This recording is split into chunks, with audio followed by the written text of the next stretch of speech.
Nah, we'll get copyright struck. Copyright? Yeah. No, this is my music. This is what I sing. No, my boy Eric, he said we can. So we'll sip on this little pre-workout, we'll get going. I was just saying, we're watching Fight Club last night. We had this big chat. But it's literally gonna get us copyright struck.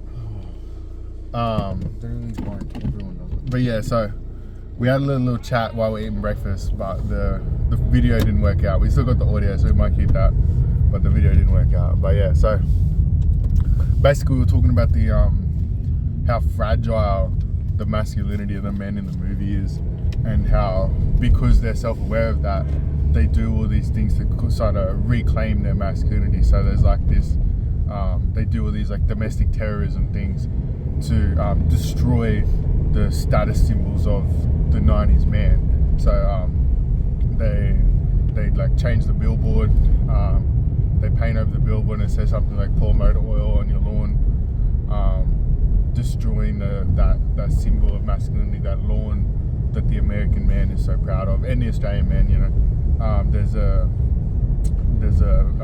DVD shop, and they go in with big magnets and destroy all the DVDs in that shop. Very much trying to destroy the consumption that they're so addicted to. They talk about these two jobs that they have in the movie. The first job is their day-to-day job, where they're waiters, white collar workers, bartenders, etc. And then they have this job as soon as they knock off work. Their second job starts, which is the job to consume. You know, to buy this new furniture, to watch new movies, to get your hair styled, get your nails done, all that sort of stuff. So there's a real rejection of that in the movie, while also admitting that they're like hopelessly addicted to it. So they need to like basically start a cult just to get out of it. That's their only to feel alive. Yeah, and we were talking about that earlier, that they feel so empty that they literally need to like bash other men at the back of the pub to feel alive. Like that's a sad little man that has to do that. That isn't a strong man at all. Like, and they get addicted to that. Then they start going every weekend to that, and then like they form a club about it. Fight Club. You know, and then me and Manson were talking like, what's the real life equivalent to that Fight Club? And Manson mentioned like going to the clubs, getting blackout drunk every weekend, or chasing women, or gambling. Gambling is a big one, which is funny because all those things aren't an escape. You know, like you're still in the system by doing all those things. The system loves when you gamble. You know, you wake up the next morning and you feel the same as you did yesterday morning. Yeah, exactly right. You like think it doesn't change it in the time. As soon as you're finished. We mentioned that all the men in the movie, not a single one of them have lives outside of those two jobs that we mentioned. They don't like do woodwork in the back of the shed. They don't play sport. They don't fucking like. There's not an autistic guy who's into ants. You know what I mean? Like, where's the guy that's into trains? Like, the sadness of these men is that they are like empty shells of men, and then they try to fill that by like bashing each other up and doing these little like acts of domestic terrorism, which is funny. Like, it's very funny. But those real life parallels are there, where there's men that really do pursue that emptiness. They try to fill that emptiness with things that are just as shallow, you know what I mean? Things that are just as empty, like the gambling, the drinking, etc.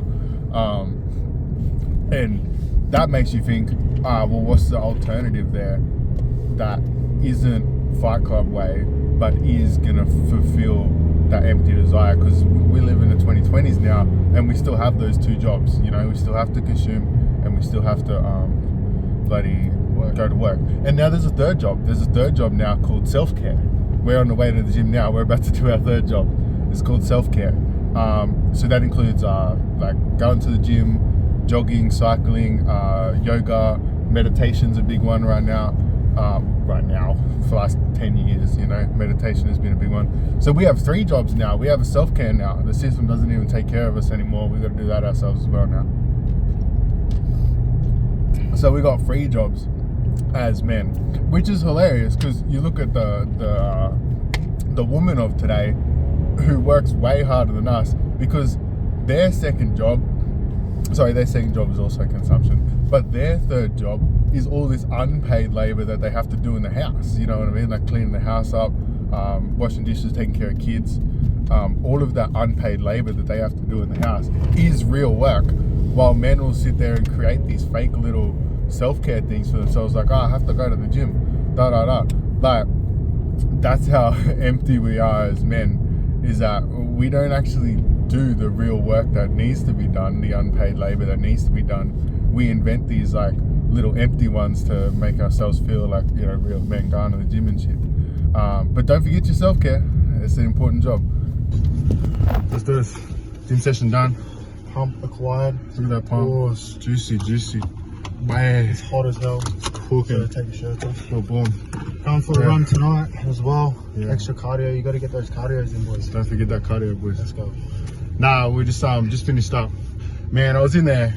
While I was in there, I was thinking about Fight Club still. Yeah. We're not finished it. We got like half an hour. We might watch it when we get back. But man, Honestly, it makes me want to fight. it. And look, show That's them, right. show them the view. Show them the underground car park. Mhm. This makes me feel like Fight Club ourselves. But for real, like Holy, let's get that light. get that good lighting. As we leave the gym, it makes me think that like it's appealing to a man of the modern era to watch that movie, and it's easy to get sucked into that club. Like I can see me and Manson being like, 5 years ago we would have been keen for that cult. You know what I mean? Would have been like, sign me up, bro. Like I love swag. I'll swag some office cunts. Don't worry about it. Like you can smell the appeal. It's very attractive, you know. And we was talking about it too. Like that movie's gay as hell, bro. It's so gay. And I think that's a sort of part of masculinity that gets it's the quiet part, you know, and that movie says the quiet part out loud. It's got all these shots of like Brad Pitt in shadows with his abs out, and he's like in his jocks all the time. Walking around in a fairy robe sort of thing. Yeah, exactly. Like it's sort of the quiet part of the masculinity thing is this kind of obsession with men. Like they're into men. Like they're gay as hell. And I think that's like sort of the, you know, you got like your real self and then the shadow self. The shadow part is so gay. Like he will talk in the movie, he'll be like, oh, wearing jocks with another man's name on it, another man's name on your underpants, and like, oh, men obsessed with getting waxed and shit. It's like, bro, you're waxed up in the movie. Yeah. You're like you're literally got your hair perfectly gelled the entire movie. It's like perfectly spiked and fucking gelled. And then he'll sit there and talk about how girly that is. Like, man, and that's important. Like the movie is telling you something by doing that. Like the hypocrisy is deliberate, you know what I mean? And we fall for that too. Like we'll sit here and be like, oh, you know, that's just soft, that's just giving. And then in the same vein, then we'll go like, you know, then we'll go shave our legs. We'll go to the gym, get a mad pump and look in the mirror and be like, oh wow, aren't we good looking? You know what I mean? You fall into that, and not only you fall into it, like you love it. Like it feels great, you know what I mean? It feels great to look good in the mirror and be like, oh damn, who's that thing, you know?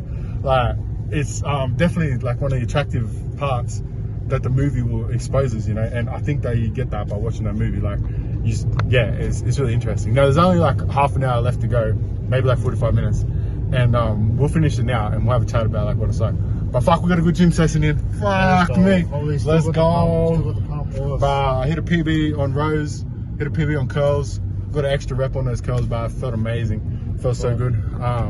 What else? We'll add a separate video of our gym session. Yeah, we got a few clips of the gym. We tried to. We just got to put it together. We run out of storage. If anyone wants just to be our editor, yeah, sign up. We don't have any money for you. We'll hook you up with some protein powder or chicken breast. That's right. You know what I'm saying? We need a full-time editor. Yeah. We'll hit you up. We'll cook you some pre-workout meals or some shit like that. Alright, bro. That's all I got for you. Peace out. Let's go.